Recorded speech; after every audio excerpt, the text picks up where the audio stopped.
Listen up! There is a storm coming! Like nothing you have seen!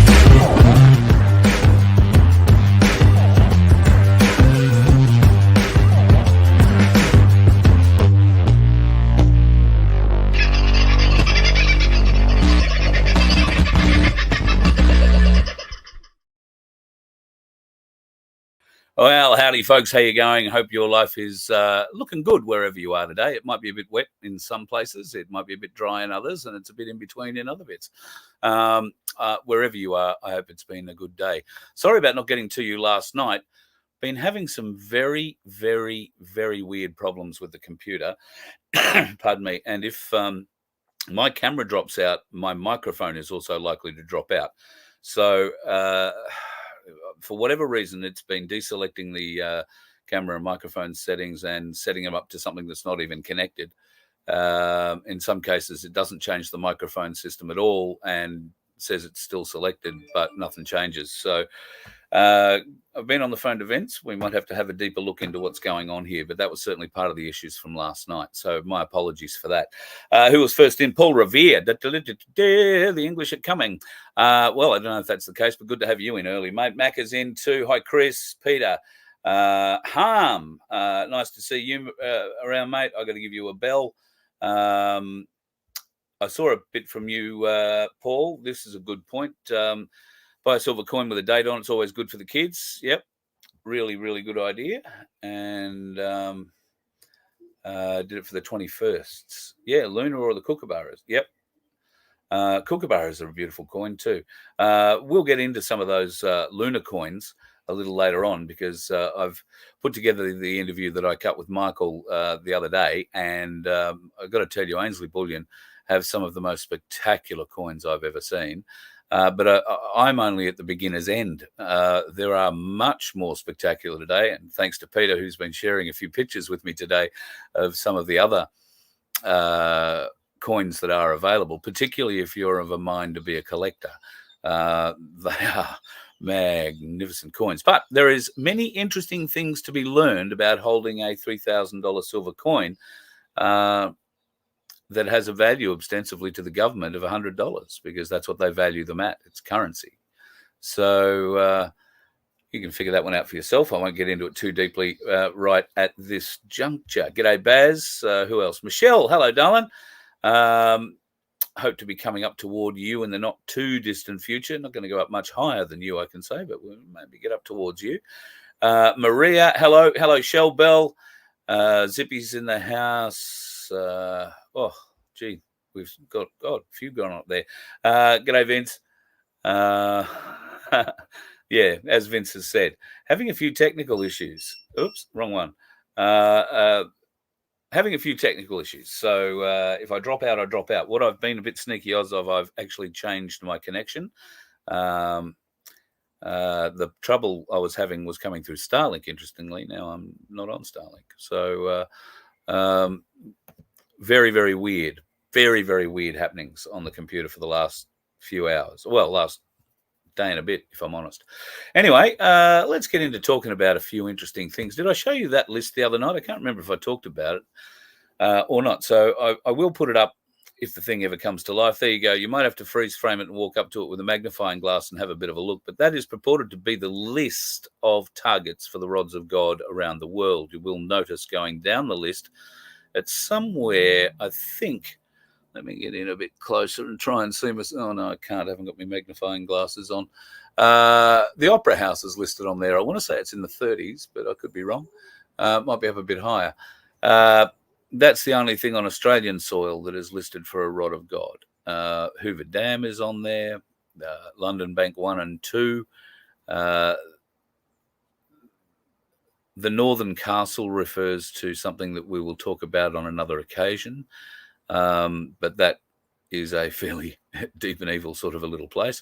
And at any rate, if you haven't figured out what the rod of God is, watch the show from the other night, because I think I explained them without actually showing you the target list, which is a bit stupid of me. I do apologize. Speaking of stupid, There's not enough communication from authorities on the latest wave. The association would like to see the chief health officer addressing the community regularly and guiding them on how we can avoid another disastrous Christmas. That's some Queensland doctor calling for masks to come back out in public. Seriously, folks. Seriously.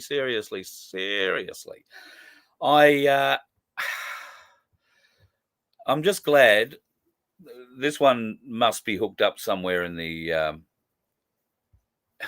well, I guess in government circles, or just has come out of a university and is fully brainwashed. I don't know. Big news, I suppose, coming out of today about doctors is that it is projected within the next 5 years that better than a third of them will retire. I'm going to say that better than 2/3 of them will be retired or dead. And that could be because of taking their own jab or being held accountable for what they've actually done. So the big concern for me isn't the fact that we're going to lose so many doctors. It's what we're replacing them with, because what's being trained in our medical institutions around the country at the moment is not what you'd call bloody encouraging, I wouldn't have thought. Not in any meaningful way.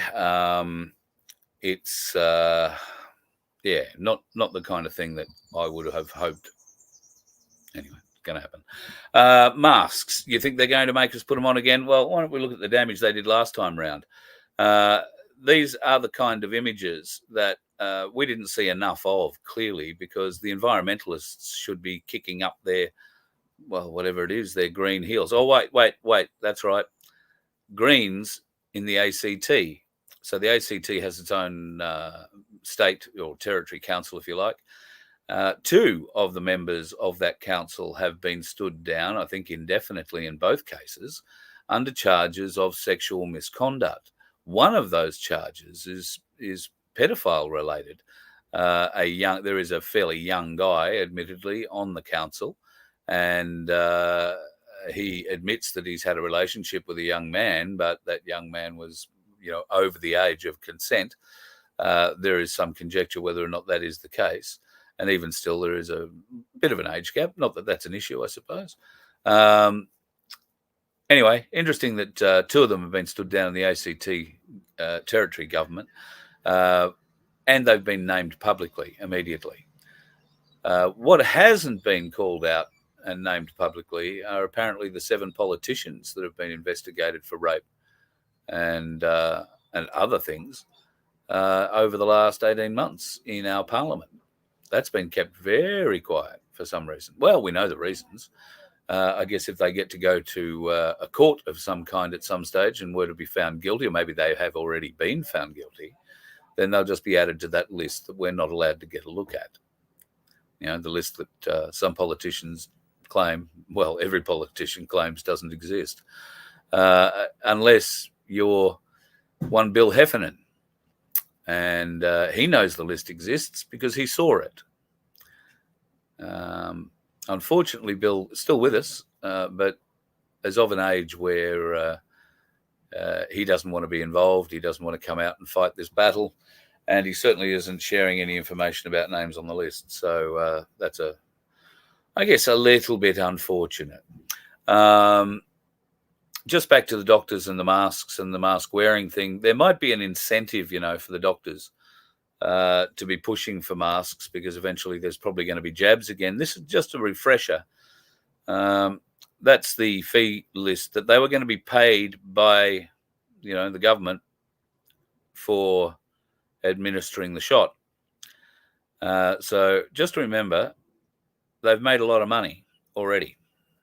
I don't know how many of them have gone off and bought mask franchises or bought in millions of masks ready for the next whatever, but there is a chance. And if it's going to happen in Queensland, then my good mate Leonard has a fair bit to say about it. You might have to walk up close to your TV and read that, and I won't read it out because of the time of day it is. There might be kids listening, but my good friend Leonard speaks very eloquently and very directly to Plucker here.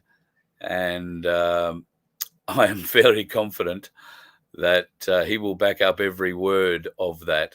And he is, trust me, very capable of backing up every word of that. I'd say very, very capable. There's been a lot of interesting things happening in America at the moment. Look, I'm not really following the Trump trial. It's all just a show. I really couldn't care less. I have seen a few other bits and pieces, heard a couple of bits of intel out there. The market is being propped up by fake money.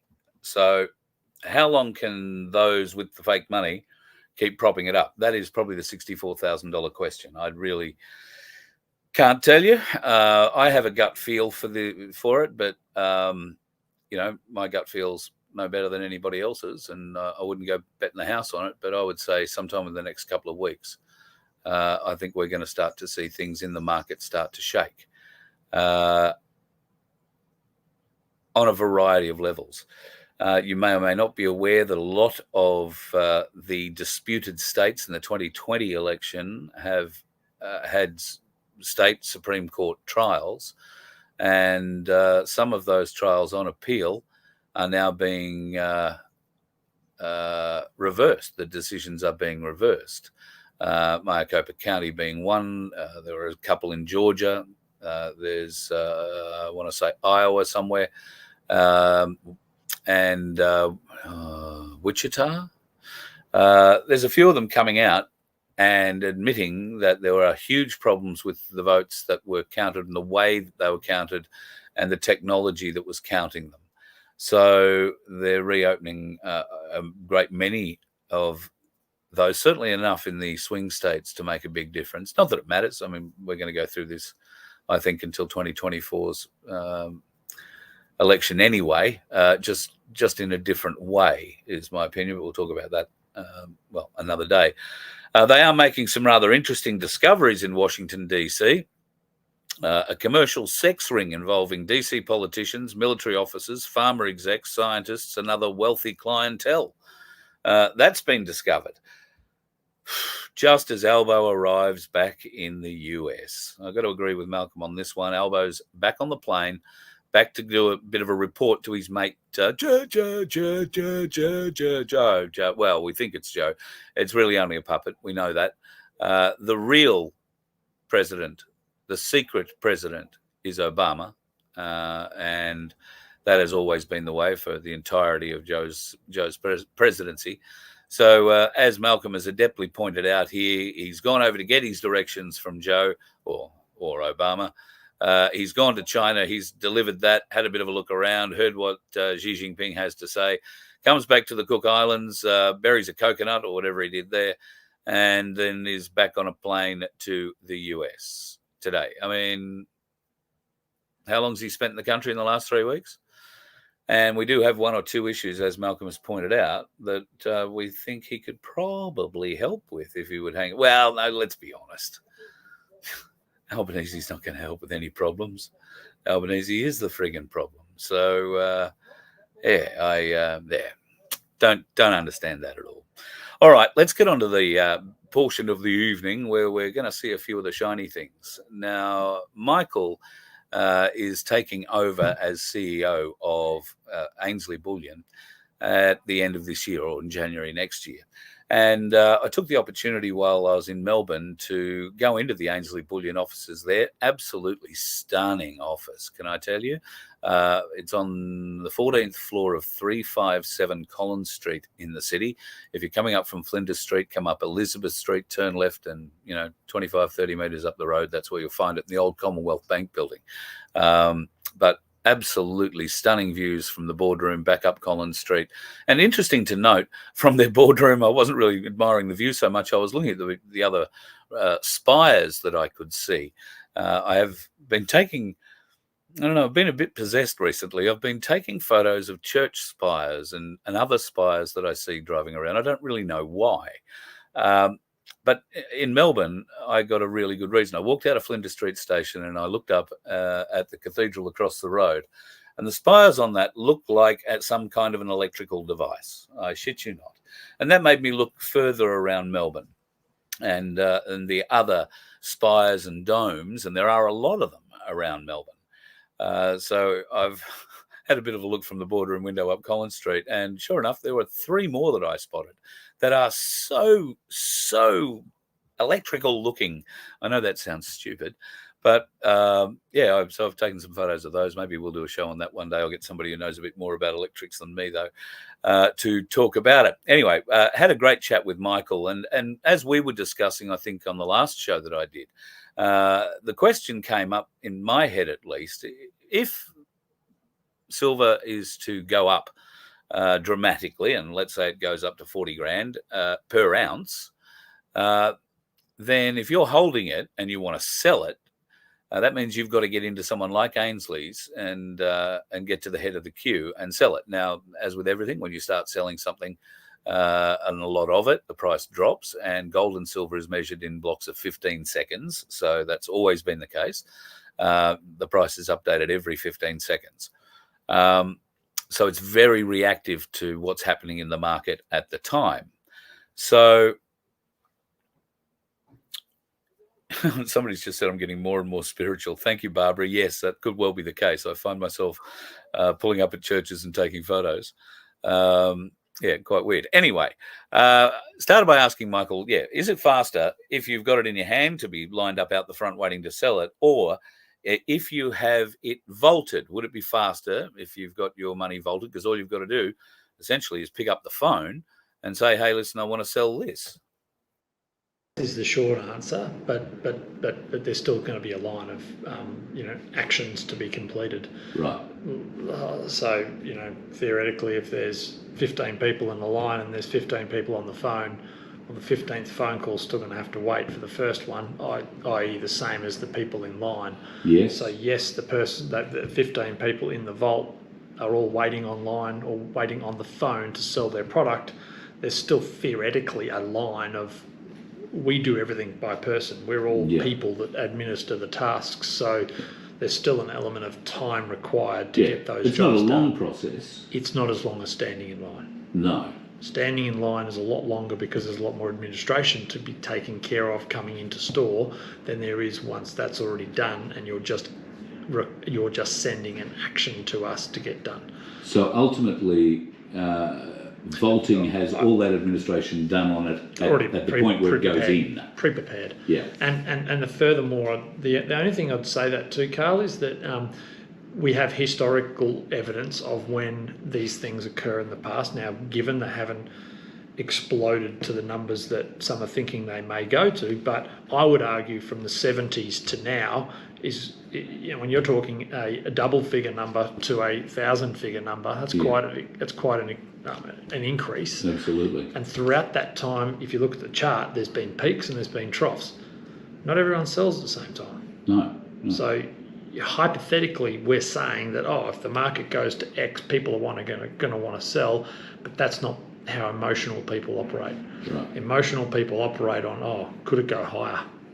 True, yeah. Or I don't want to sell, actually, because if it's at this point now, it could go even higher in the future, and I don't need to sell.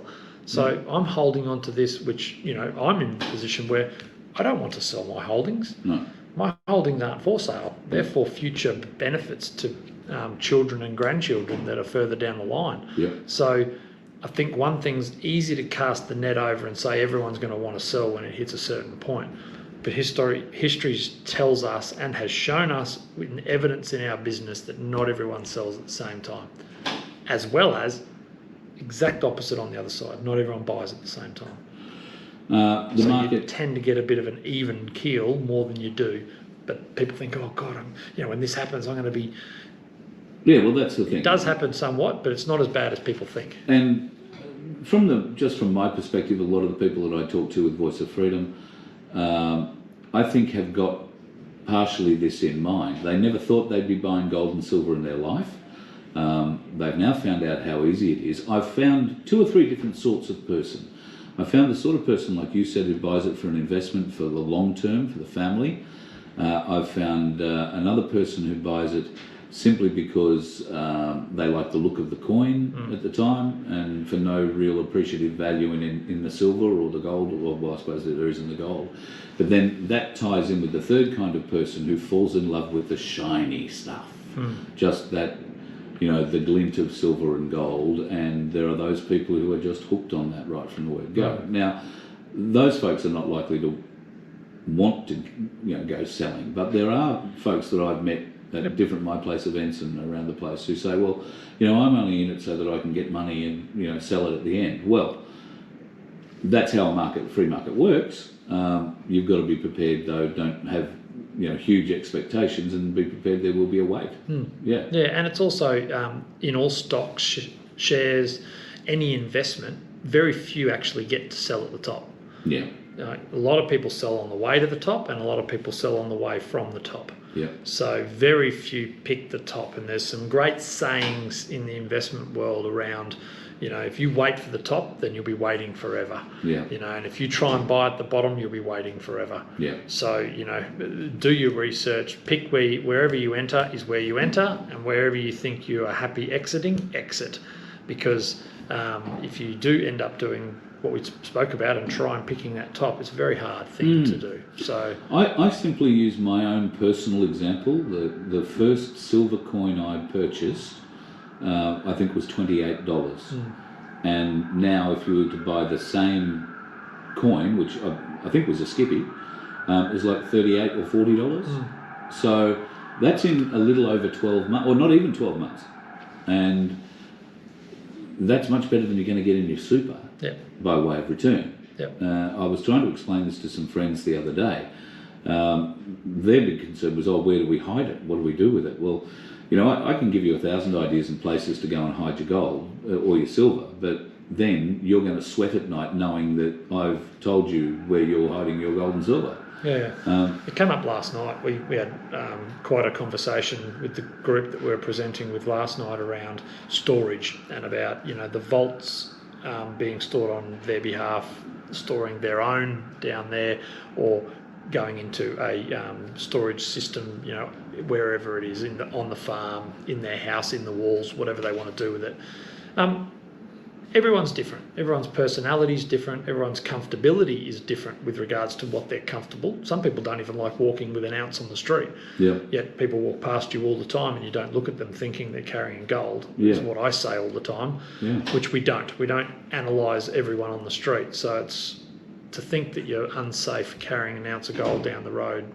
I believe most people are. Yeah. However, from a storage point of view, it's just up to the personality, and there is no difference. You've just got to consider, if you don't store it somewhere locally to where you need to sell it, you've got to get that product out of the storage that it's in and get it to the marketplace where you want to sell it to realise the gain or the value at that point in time. Do you think there will be a point in our future, near or far, where you will see people trading their own silver over the counter? Absolutely. Categorically, it's happening. It's happening now. We've got people walking in here that are doing it in their communities. They've realised that said coin is worth. They put a value on it. So, and it's just north of what it's worth if you buy it here. But in that community, it's worth X. They use it then to trade in that community now. So yes, it is happening, and there's no reason why it shouldn't. It's legal tender. It's there. It can be done that way. I think that the harder that that it becomes with regards to the way that the system is around us now, with regards to the way that everything's done via digital. When digital falls over, like we've seen with Optus just recently and with others in the past, that just I think awakens people to how do we operate if we don't have that digital system around us? And the costs of doing digital as well. People aren't awake to the fact that every time you put your credit card over, you're having a 1-point-something% to 2-point-something% charge on top all the time. Well, you don't get that with cash. No, not at all. So, which brings me to the Ainslie Bullion card. Now, when I last saw you up in Echuca, the card was in operation, but you were still setting a few things up, I believe. So it's definitely high on our list. It's the developers. The reason we haven't done it to date is we've got a long list of development things that we've got to do, but now we've pushed that right to the front, because that Ainslie saver, the fact that people will be able to then put in, and I think this is what you're referring to, but the fact that they will be able to regularly just make investments into gold and silver, and it be direct debited. They then start accumulating their stash of gold, silver, whatever it is, it's going to become closer and closer. So I couldn't put a date on it because we keep saying 3 months, and that's been some 6 months ago. yeah, a lot, maybe longer. Yeah. But it's getting closer. Yeah. So it's But you've got to do it right, because absolutely got to do it right. You know, there's a lot of talk about people's banks, community banks, being started up by their communities. Obviously, if you're going to do something like that, it has to be backed with gold and silver. Is that an area that Ainslie have looked into? Look, we've absolutely had conversations about, there's a possibility in the future that we could be doing things like that. We are not focused on that right at this point in time. Our business is very much the business with regards to the bullion, the crypto, the vaulting services that we offer. We have a great product in that GSS, so the gold, silver standard tokens that we offer as well, which are second to none in my opinion in the marketplace. Having conversations again with people last night that have done their homework on the product, and they've realised the transparency that we offer that product versus all the competition in the marketplace. It doesn't take too much time to scratch the surface to realise, wow, that actually is a one-to-one backed. It's proper token, which is the way it's designed for. So, that's our core business at the moment. There's opportunities for us abound outside of that, but we're very much at the moment focused on getting what we've got. And you've got to work within the constraints, I guess, of what is currently existing. Yep. The financial system that's currently existing. And even that point, we're always going to have to operate in that. Yeah. So whether you've got gold and silver as assets out into the side, you're always going to have to operate in the system, whatever the system will be, because there's no way, I don't think you'll be able to operate if you just have all this gold and silver and think you can live on your own sitting over here. It probably just won't work. So you're going to have both. And that's where I think then having the benefit of your hard assets sitting on the side, and then knowing that backs the lifestyle that you have on the other side is what I would say the way forward should be. Yeah, absolutely. Yeah.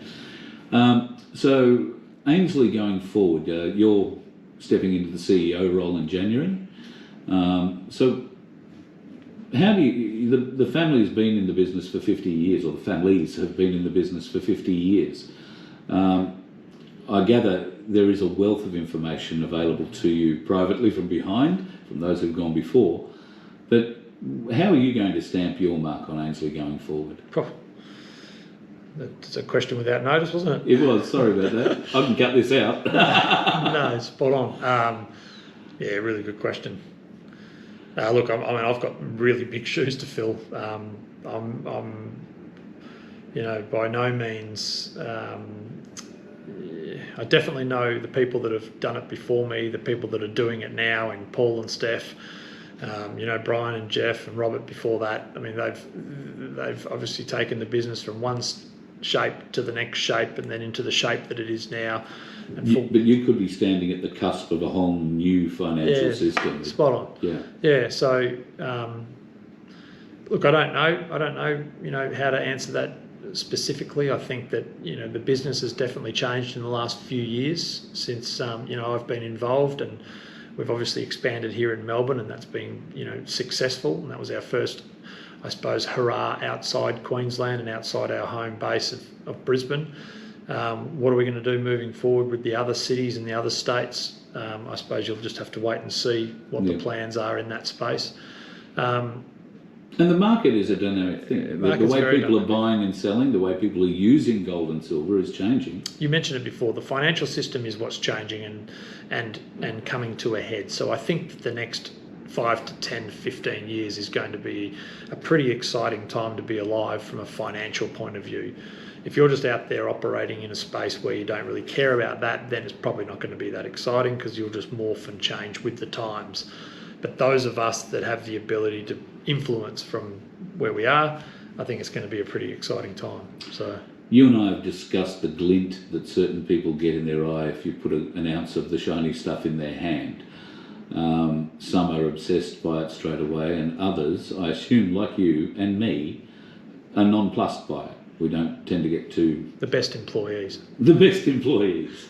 Going forward, No, let's look at this historical end of Ainslie to begin with. People have always assumed gold and silver to be for the high end of the market, if you like, the wealthy to play around in. I think we've been able to show in the last 12 months that anybody can get into the gold and silver market for as little as $23 with an Ainslie half-ounce Tree of Life, and the benefits that it can have. Given the nature of the business, you're obviously, with 50 years in it, been focused on your community, focused on people. So is that the driving goal behind Ainslie's business plan? Is it helping people, securing wealth? Is it? I think it's a very good start, because if we look at one thing that all of us get the kicks out of, we get a lot of kicks out of people coming in here and seeing that they can take control of something that they've always been told, leave it to me, I will take care of that, I will do it for you. Those same people are, that's how they obviously then they're clipping the ticket and earning $1 and living their lifestyle. When people come in here and understand that they can take control of it, and that they actually and that it's not that intimidating, it's not that hard. It's not that hard. And it actually is very easy when people come in, and we have so many customers leaving our 2 offices here in Queensland where they just literally walk out and they just say, wow, that was so easy. Yeah. I did not expect it to be that easy. Yeah, that's one of the big comments that I get coming back. And it's one of the kicks that we get out, because we're helping people. So we're no different to a chiropractor or a doctor or whatever that assists someone with an ailment. We're here opening the doors. We're literally a vehicle for people to enter this space. When people enter this space, they realise how simple it is and they walk out. It is a pleasing thing. Yeah. Very pleasing. I've got a nephew, but a nephew of mine that's just finished school, just finished his last exam last week. He bought his first kilo of silver about a year ago with just all of his savings from his birthdays and Christmases and a bit of working and that. And he put his money aside and he bought $996 he paid for a kilo of silver. And he just rang me the other day because he's after his second one. And he wanted to know, yes, because his first one was $996 and it went up to $1,230 or something like that. He was absolutely outstanding. That was a great increase. But Michael, should I buy another one? I said, absolutely, just continue to buy. Yeah. Because even though it's gone up on your last one, you don't know that it's going to go back down. It might go back down, but if you're going to consistently keep doing that, and that's a long way of answering the question as well, is he's 17. Yeah. And he's just started his journey, just going to continue to chip away and put a little bit aside. I ran into a fella the other day who's not quite 40, and he was telling me that he started his silver collection at 19 with 1 silver coin. He's now got over 600 ounces, and that's just buying a bit when he can. Yep. So, that's the genuine way to take control of your own financial future. Yeah, it is. And you'll have all your namesayers, you'll have all your people that will say, no, that money should have been here and should have been doing that and that sort of stuff. But it's very much a personal thing. Well, if you want to take control compare it to your super. Did your super go up 100% in the last 12 months? Yeah, the last 3 years, in particular for super, I think those that have invested in these assets have done very, very well. Yeah. There's no doubt about that. It's written all over the information. So beautiful. Yeah. Can we see some of these assets? Because I've been telling people that there is a new lunar dragon coin out. I love dragons, always been. And we've got a different lunar, the silver this year. It's very, very different looking to the gold. Oh wow! Yeah, okay. So they're not the same design. So. Ainslie, of course, still have the half-ounce Tree of Life, the only half-ounce round in the country. I'm led to believe that's been produced in the country. And I don't know, what else can we see? We can look at the 1 ounce. So we've imitated. So the half ounce was a real test to see how that was received. It went very, very well. So we've now released its big brother, which is the 1 ounce. Oh, great! Exactly same looking coin, except I'd actually argue it looks a bit better because the tree's bigger, the words are bigger, everything's bigger on the coin. Yeah, and it just really is. It's strikingly, and it's actually now the cheapest 1 ounce piece of round silver that you can buy on the marketplace. Wonderful. Being made here on the East Coast delivers us the ability to be able to deliver those cheaper costs to the customer. All right, Michael, the shiny part of the show. I really like this bit. Now, Gold and silver we talk about a lot, but gold and silver aren't the only precious metals. You haven't gone into the copper business, but you have been in the platinum business for a while. Now, I've always assumed platinum to be out of my reach. I thought it was at a greater cost than gold, which is already out of my reach. So what's the big deal about platinum? Well, I've learned there is quite a big deal about platinum. Can you explain? Yeah, I mean, platinum is probably a little the poor cousin, if that's the right term to use, from a popularity contest. I hold up here the platinum koala, newly released coin from the Perth Mint. So the koala, they launch platinum every year in the Roo. Yeah. But they've also done this special edition this year, which is the 99.95 1 ounce koala. Great. I mean, platinum is such a different product. It's a hard metal. Yeah. It's a really hard metal, one, to source, so we can't get a lot of it around the world. The second thing is to work. So, the fact that they've been able to do this into a coin with the detail of it is something else. We've got platinum bars ourselves that we range in the Ainslie. There are other platinum coins, as I said, that you can buy. Price-wise, it sort of sits in between silver and gold at the moment. Yeah. The platinum itself used to be so much higher than gold in the past. Yeah, and that's the way I remember it. I remember it being, the peak metal, if you like, as a kid. I remember it being, bigger than gold. Yeah, I mean, look, it's probably from a time point of view, you wouldn't say what the prices are now, but it is relatively a good value buy at the moment with where platinum is priced. And then you've got, you move into the shiny one, which is the gold. That's the latest release, which is the gold dragon, 1 ounce gold coin. And that coin there has just been released, limited mintage, and is available now, but typically they'll sell out very, very quickly. They'll be gone in a matter of weeks. So these are the coins that if you have a bit of a collector mindset, are probably the ones to look at. Yeah, spot on. Dragon's part of the Lunar series as well. Yeah, so now the Lunar series has a really good name I've been educated about. If something every year they bring out something new, and like you say, it's a limited release, so they're not going to print up any more of them. Nope. And this obviously adds to their value down the track, I suppose. Yeah, spot on. And those that collect them, so we have a lot of people that come in here and line up for the Lunar series every single year, and they've been doing this for a long, long time. So you can imagine they would have sets of Lunars. And I'm sure there are other people out there that aspire to get those sets and would pay above the odds to get those sets from them. So there is a value in that. Dragon obviously being 2024, Rabbit is 2023.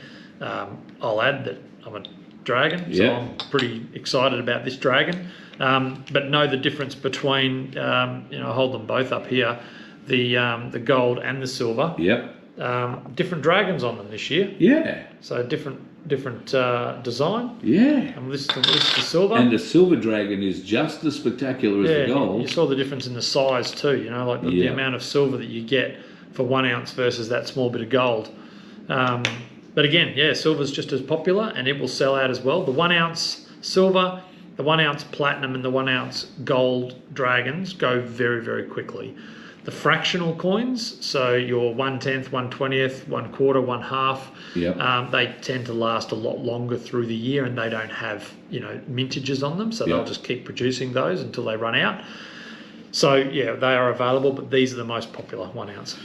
Another question without notice. A lot of people invested in coins that came out of America a couple of years ago, coins and notes. A lot of them had Trump written on them. Some of those notes are gold notes, for the want of a better term. Now, these are collector notes. Am I right in saying that, or do they have an intrinsic value? So if you were talking to the right parties, then yes would be the answer to that. What makes something obviously valuable is that there is a number of people that want it and are willing to part with their money to buy that particular product. Sure. We were talking about this last night as well at the event, and what makes it valuable? It makes it valuable because there's enough people around the world. Yeah. So, and that's what happens with these coins, these notes, anything that's released in the world that enough people want, and if it's a limited number of them, it will force the price up. Right. So, yeah, coins are no different. Any comment as to how much gold they have in them, or is there a, No, we don't stock those products. We typically stick with the lines that we've stuck with for a long time. It's probably a little bit of the 80-20 rule there as well. So those that are familiar with that 80-20 rule is, that we could stock so many more products, but still the main sales and the main lot of our revenue comes from, the 20% or so of the lines that we stock. Yep. So we get 80% or more of the value from 20% of the lines. So you can stock more lines, your costs continue to go up, you don't actually get any more revenue. So, we typically think we're on a bit of a sweet spot. We sometimes trial different things. We've brought our own product in this year, being this half ounce, but now I'm just bringing up the 1 ounce. Tree of Life coin. Yeah. Well, round, I can't say coin. So no, it's not a coin, and I'll point that out to you too, Carl, which is well picked up, because that's the obverse of the coin versus obverse of this round versus this coin, which has her head on the back of it. Yeah. So because they've put that on there, it's legal tender. That is obviously accepted in the banks. And this one here, still being 1 ounce. So the pure silver value between these two is exactly the same. Yep. Exactly the same. But this one obviously is what they class a round. So we technically can't call it a coin. Yeah. And that's why you'll see it always advertised as a round. The reason that I raised that up and the reason we're talking about that is because there is obviously, that 80-20 rule. We thought, why not? Let's see if we can, be able to locally produce a coin. So we've made that here locally in Australia on the East Coast. The costs are a lot less, obviously, to produce that. So we pass those costs on. And that's why you can now buy that round cheaper than any other, piece of silver on the market. And you can do that online at ainsleybullion.com.au. That's the website. Yeah. Very simple. Buy yourself one. Buy someone else one. It's the place to start, isn't it? Yeah. And as we discussed earlier, once you've started, it's very easy, particularly if you get that silver or gold glint in your eye, to save up that $40 and buy another one, or $20 for another one, a half ounce coin. For somebody who's just starting out, like me, who doesn't have a silver stash as such, who doesn't have a gold stash at all, who doesn't have platinum, can barely spell the word, do you advise people to buy coins, to buy small bars like the one you're holding there, the 1 ounce thing, or I know that there are 5, 10 ounce, 1 kilo bars and up to 10 or 15 kilo bars I think you can get. Absolutely. I mean, and you can get the big door stoppers, as we call them. Get someone to crochet some knitting and put it on the top and stick it in the door, and no one will know what it is. The big bars. One we don't advise, one we can't advise, so none of this is financial advice. This is purely just commentary on the bullion market and these products.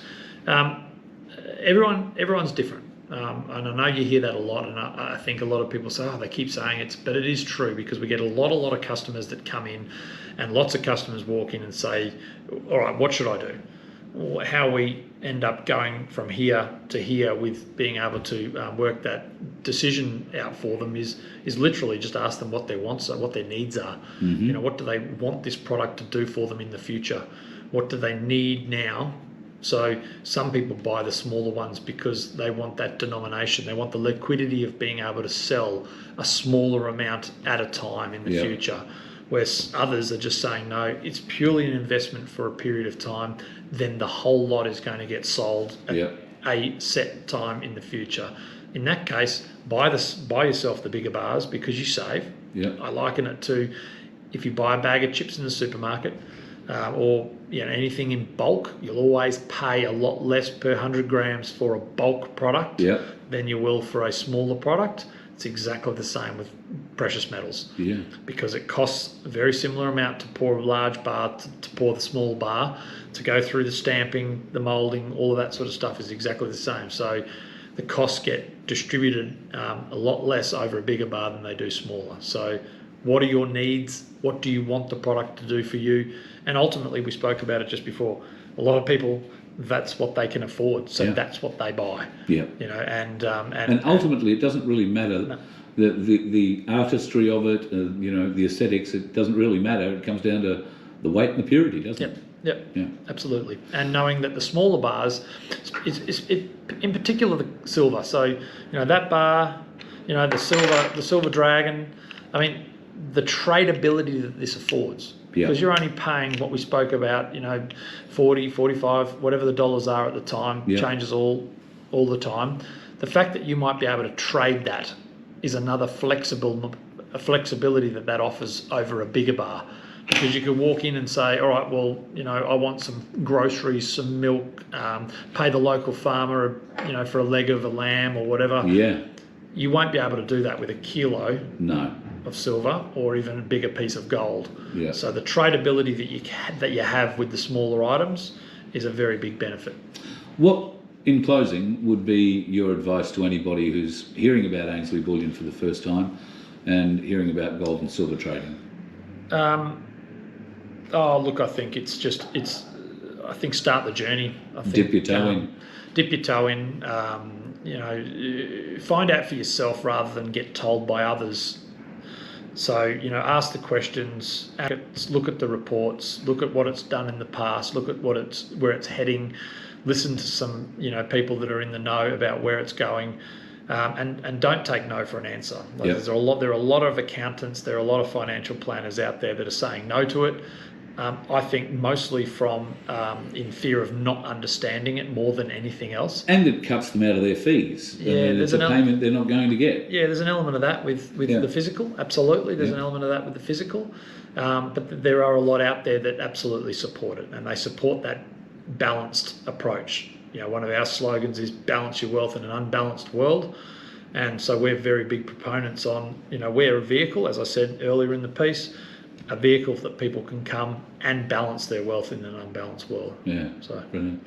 Michael, thanks for having me in today. Thank you for showing me through. Your offices here in Collins Street, Melbourne, are absolutely magnificent. 357 Collins Street. It's simple to find. Get on the train, walk up from Flinders Street. Takes 10 minutes. It's absolutely easy. And you've got wonderful staff right from the word go. especially when we put on a day like today for you as well. Yeah. It went well. It started out pouring rain, but anyway, it is Melbourne. That's Melbourne. So thanks for having me, mate. I really appreciate it, and look forward to seeing you further on the road, because you will be travelling. There will be more road shows, for the want of a better term. You've already done a couple through Victoria. I believe there are plans, or in fact Queensland, there's been some shows in Queensland already. I've actually got a list of people around regional Victoria who want you to come and do shows there. So there is a wider appetite to learn a lot more about what we can do with silver and gold and self-managed super funds, which of course you can advise on, and Cass Smith and her team from Freedom Financial Solutions can help out with that. I think you guys have been partnering in that for a while now. Yeah, I think on that too, Carl, if I can just jump in, is that the partnering with Cass is brilliant, because we've been doing it now for a matter of weeks, months actually, and the feedback we're getting is fantastic, because not only are we introducing people to that first toe in the water, as you said, to Bullion, but then to also understand that they can use their super money and get their money out of the big established super funds into their own self-managed super fund, and have an element of gold and silver in that super investment is fantastic. So yeah, we've done a few, we've got more coming up. I would just call out that if anyone is interested, give us a call here in the office, get in contact with us, because we are continuing these. We'll probably pull up soon, because it's just getting to that Christmas time of the year. Yeah. We'll absolutely continue them next year, and happy to travel anywhere, as long as we've got, you know, at least about 30 or 40 people minimum. Yep. Happy to travel anywhere. And I'd be happy to come along with you and wave the flag from a few of these shows as well, mate. See if we can't help. I'm a great proponent for helping you show the shiny things. I just think it's great. I love looking at people's faces when they see a coin. And I don't mind getting out of the city every now and then as well. Get back to the roots. Yeah, decent stuff. Speaking of that, you'll be relocating toward the end of the year? Yeah, so at some stage, so we've taken over obviously the CEO role and obviously looking after both. So we'll be spread across both businesses. So I'll still be seen in Melbourne and still be seen more so in Brisbane than I have been for the last few years. So yeah, looking forward to it. It's a challenge that I'm up for. So Brilliant. bring it Brilliant. on. Looking forward to it. Thanks, Michael. Thanks for having us in. 357 Collins Street. And there you have it, 357 Collins Street. And the Creek Street address is there too, level 6, number 12. You can pop in and see Paul and Steph there. They do a brilliant job. Lovely people, just really, really family business, if you know what I mean. It's I'm feeling quite honoured to be in there and allowed to talk to them at this sort of level and get this sort of access. It's great. No, they don't let me walk out with any gold or silver, but at least any that hasn't been paid for. I picked up a couple of coins for some people yesterday or the other day, so that turned out okay.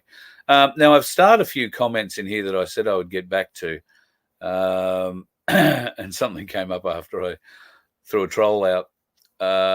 North put in a post that said this: $20,000 and I'll tell you everything I know about Bosie and Guru working with ASIO to frame you, me, Beck, Brad, Matt Lawson, Topher, all here for political advantage. So I said, absolutely, I would love $20,000 and I'll listen to the story, or better still, keep the 20K and tell the story as you see fit. So he decided that he would do that, or she, there we go. This is what they had to say. Bosie had a meeting with ASIO, and it was driven after one of Guru's earlier meetings to avoid prosecution. They flipped and are providing info. Well, they won't be providing much on me. Neither of them speak to me a great deal. One of them doesn't speak to me at all. I don't speak to them. What are they going to tell you? They're going to tell you as much as you know about me. Everything else will be made up, because I'm a very hard little group to infiltrate, because I'm a group of one. Sure, there are people who come close to me and are close to me, and there are those that I trust within the group. But I don't have huge, great support teams around me. I don't have anything like that. So good luck. I mean, I'm happy to call in and see ASIO if they want to ask me a few questions. You know, I've got nothing to hide. No problem. No problem with anything they might have to say. I've seen this afternoon, Darren Bergworth sent me a video that he'd been sent today. It's a post of Ricardo going off about all the groups that are trying to band together to try and show some unity, some direction, and he's trying very hard to force that apart.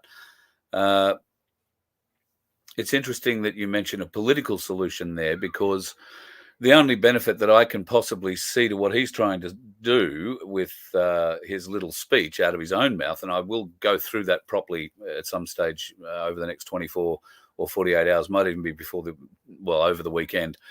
I've got a few kilometres I have to travel in the next few days, so editing time will be a bit of an issue. But I plan on getting into that and cutting certain sections out, and we'll go through it.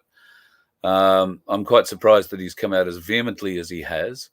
I know that within the A1 movement, he's made some dictatorial decisions, and that's the only way that they've been described to me. Nobody else is. The people who have spoken to me about this have been adamant in the way they are describing the edicts that are being handed down from on high in the A1 executive, from the A1 executive, and the rules that are being placed upon them. And to hell with you if you want to go against one of his rules.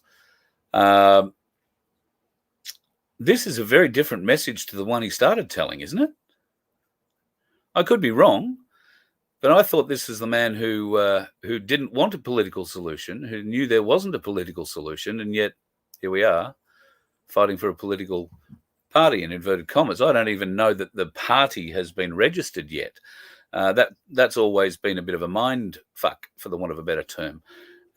You can call yourself anything you like, but are you a registered political party?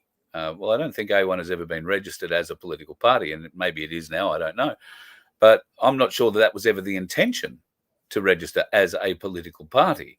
I'm reasonably sure the intention was to have a group of independents run under a banner that banner being A1, which stood for a group of policies that those people who were supporting it ran for or ran under. Now it seems clearer to many people that it's not that at all. And A1 is hemorrhaging memberships. If the people that are contacting me, both through email, phone, and personally, are anything to go by, and that in part comes from the actions of its leader, saying and doing some what most people would consider pretty weird things. He's getting very agitated, very, very, very agitated, carrying on, lots of swearing again, and that makes me ask questions. It should make you ask questions. What pressure is he under to be behaving like that? Because a group of people want to get the freedom movement to stop fighting itself. Sounds to me like he wants to try and split that around. I might see if I can't get Beck from Truth Seekers on for a bit of a chat, maybe tomorrow. I might see if I can't get Darren on for a talk about it as well, because I'm starting to worry about him. I'm starting to worry about his health, his mental health. Is he okay?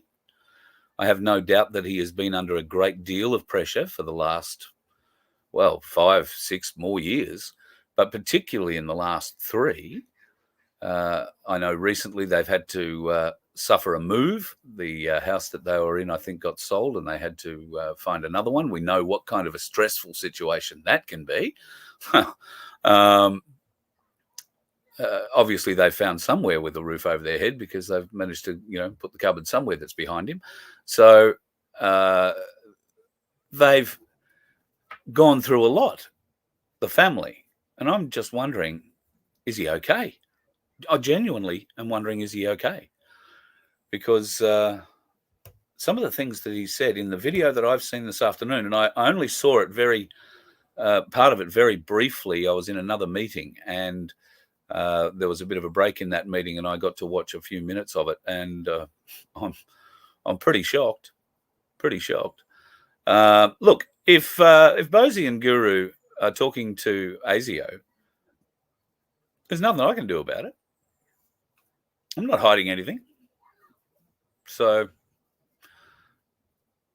if no, I'm not going to say that. That would give them an advantage, because it would telegraph a punch. So we don't want to do that. I'm shocked at what's come out. If you haven't seen that video, don't worry. I'll post it in its entirety if you want, but I'll also cut it up, because I think just on the couple of minutes that I saw, there are a few things to address in there that I found very, very, very, very weird. Como John went off his head last night, apparently, thanks Sunflower. Interestingly, I've been sending text messages to Como John about something else, which we can talk about.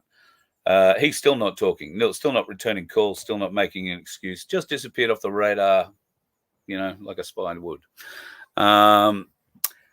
So yeah, that in itself is a little interesting, don't you think? So theatre.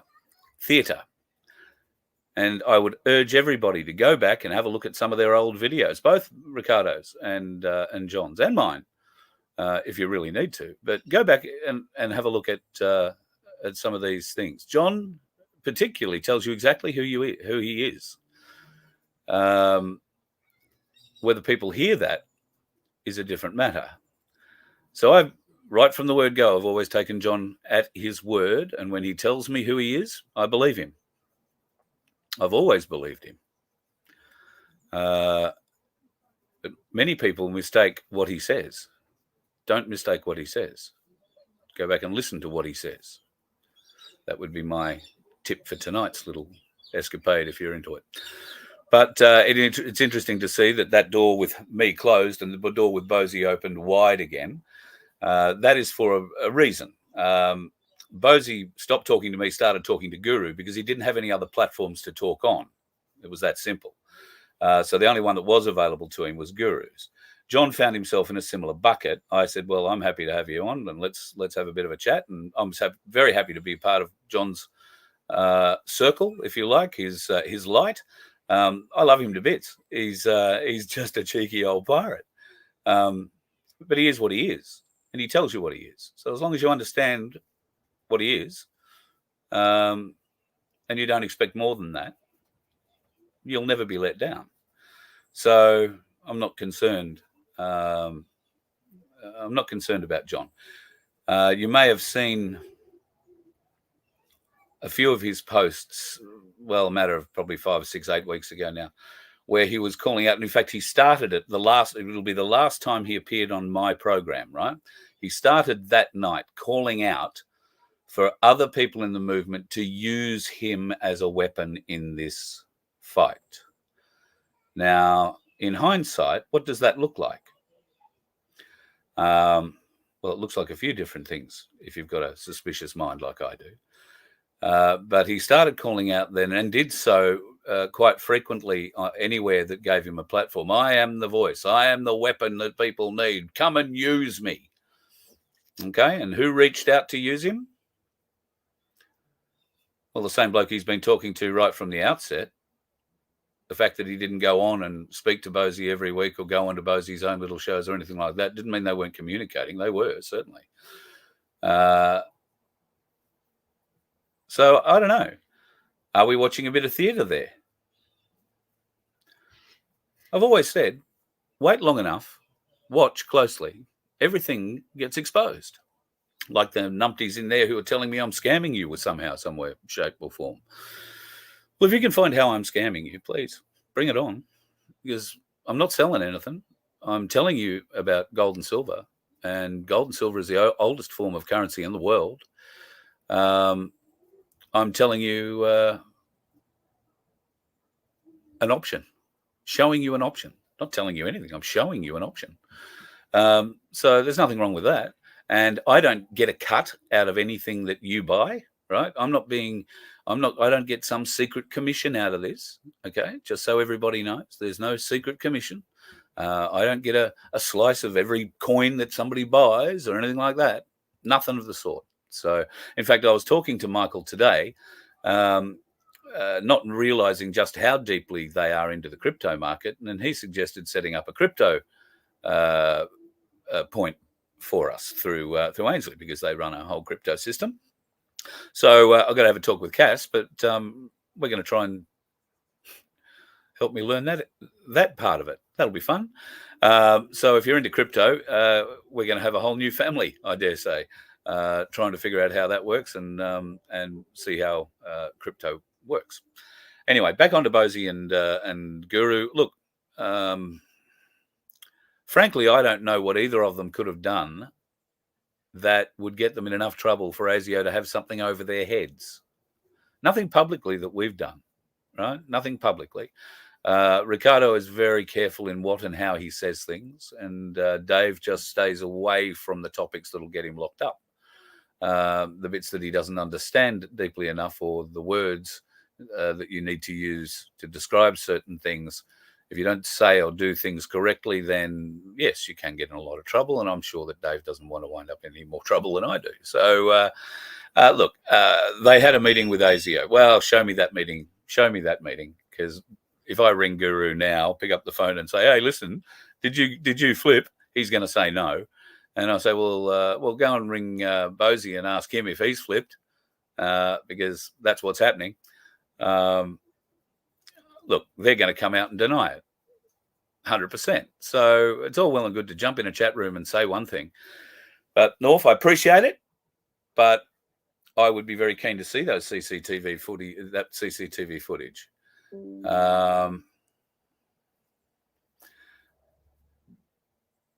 Yeah, if they're having coffee, odds are it's not in an open place.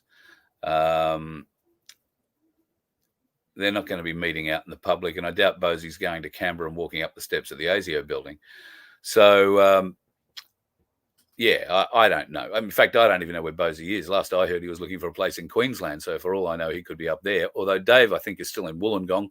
I imagine if Bosie moved to Queensland, the umbilical cord probably wouldn't stretch that far, so he'd need to get the boat out of the dock and sail her up the east coast and try and get somewhere close. But I know I would.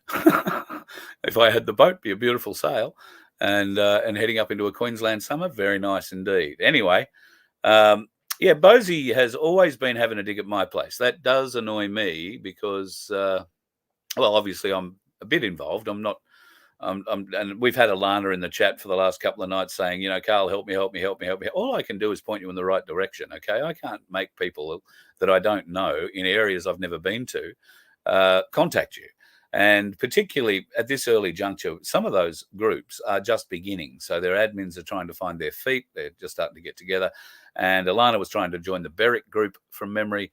And I can tell you, Vince, myself, Darren Bergwerf, and one other person are the only people in the Berwick group at this point. So I wouldn't expect too much life out of that at the moment. Not sure if the other person isn't the admin or just another My Place admin.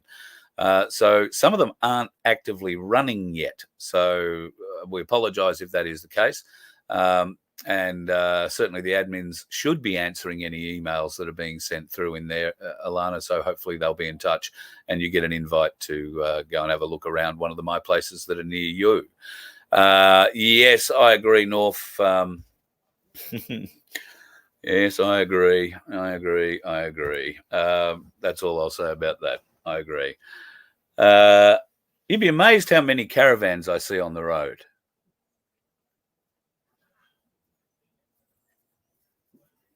And the cars pulling them.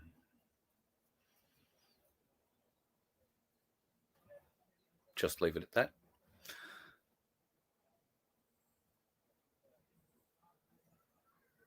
Should also point out that I can see out the back of the bus at all times. So while people are driving along behind me, I can actually see you in your front seats if I'm looking in the mirror or looking in the screen. So no, I don't actively do it, but I have caught a few really interesting things, and I don't mean dirty things, funny things like that. People taking pictures of the back of my trailer because it blocks out the back of the bus for the most part. I'm not at all surprised to see people taking pictures down the side when they pass me or things like that, but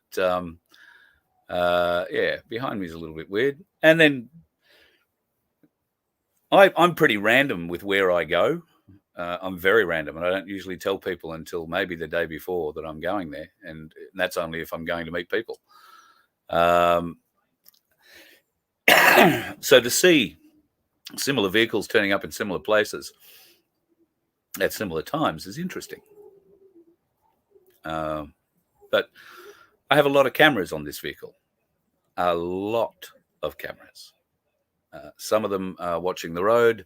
Some of them are watching everything around the vehicle.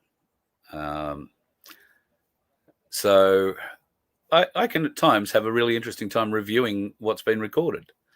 And yes, I would say that there are people who take more than an active interest in the vehicle.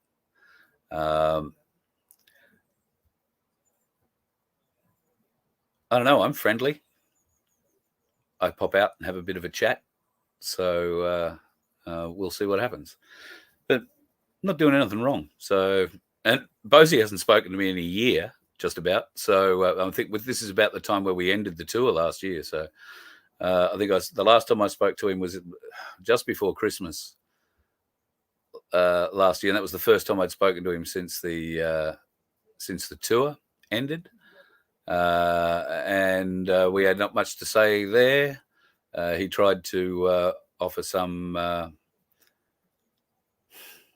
I'll leave it for the time being. I did say I was never going to tell this story, so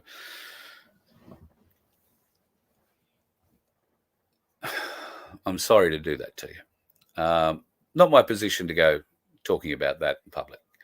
It is what it is. It is how it went. I found it a very useful and educational experience. I got to see a lot of things. And that was probably part of why I wasn't allowed to see much more. Maybe I should just leave it at that. Guru would have a lot of sway with it. Well, yeah. If Guru, well, okay, North, hang on. Let me just put that up so people know what I'm referring to here.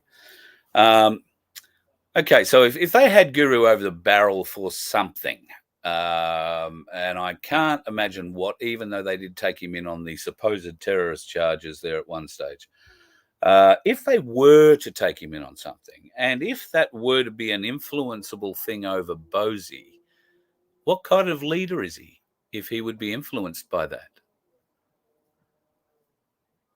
That would be my concern. If he could be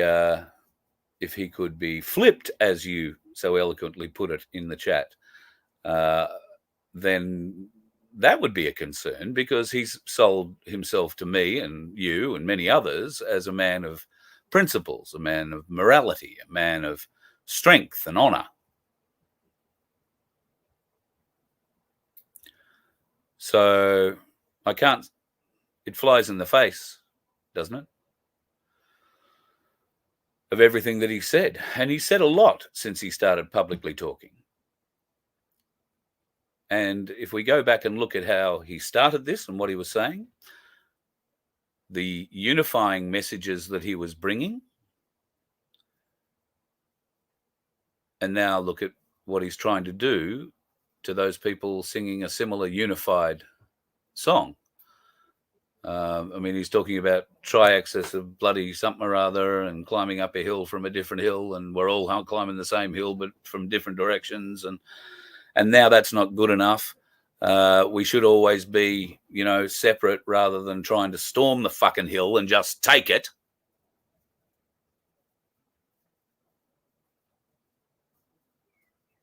I don't know much about military tactics, but who knows? Anyway, political solution. Is there a political solution? I don't think the current system is a political solution. No.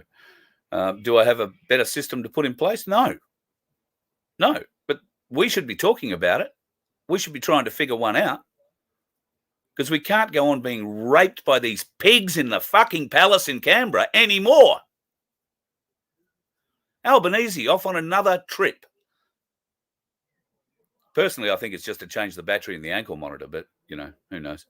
Our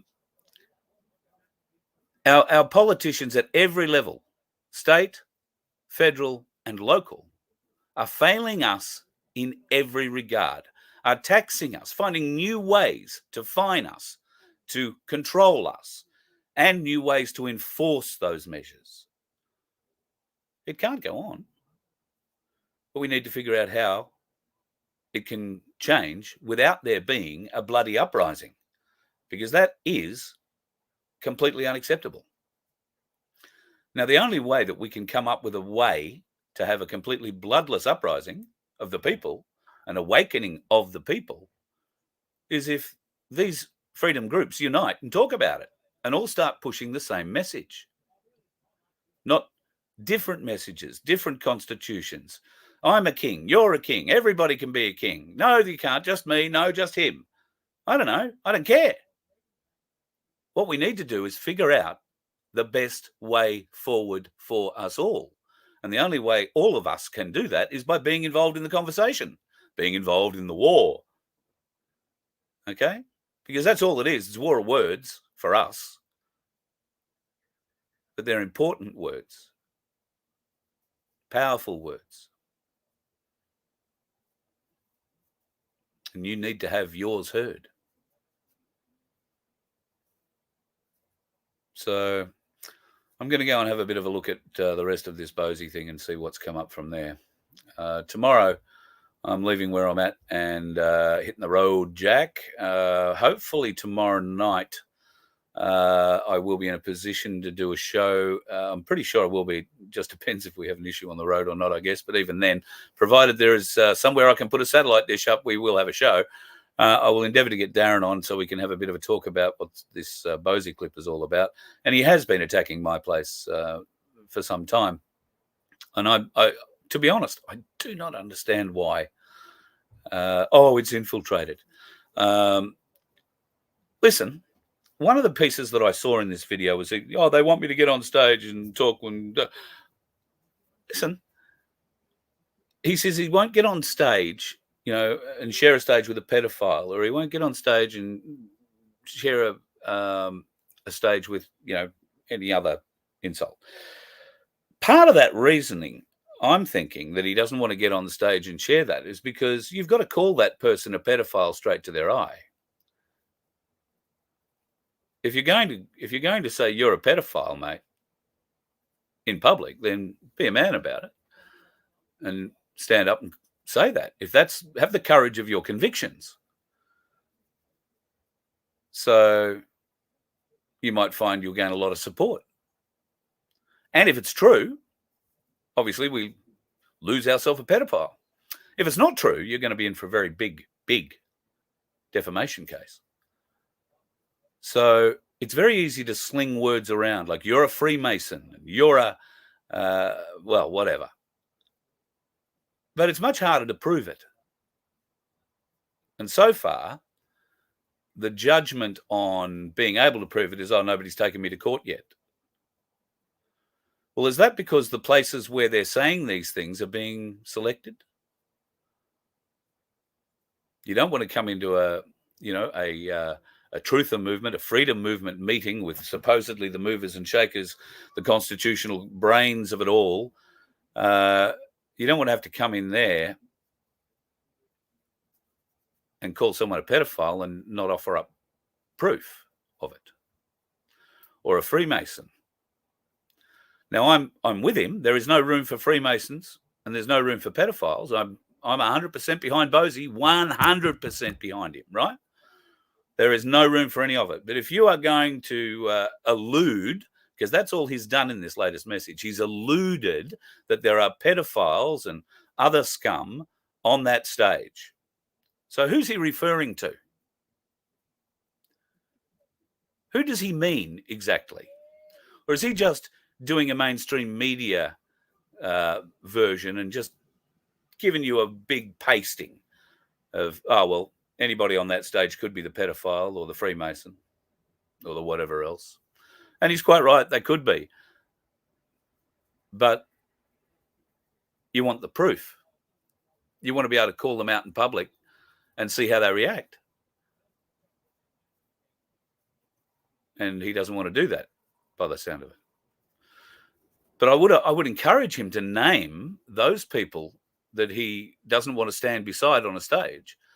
The pedophiles and the Freemasons particularly. I would urge him to name them, because this meeting will happen one way or the other.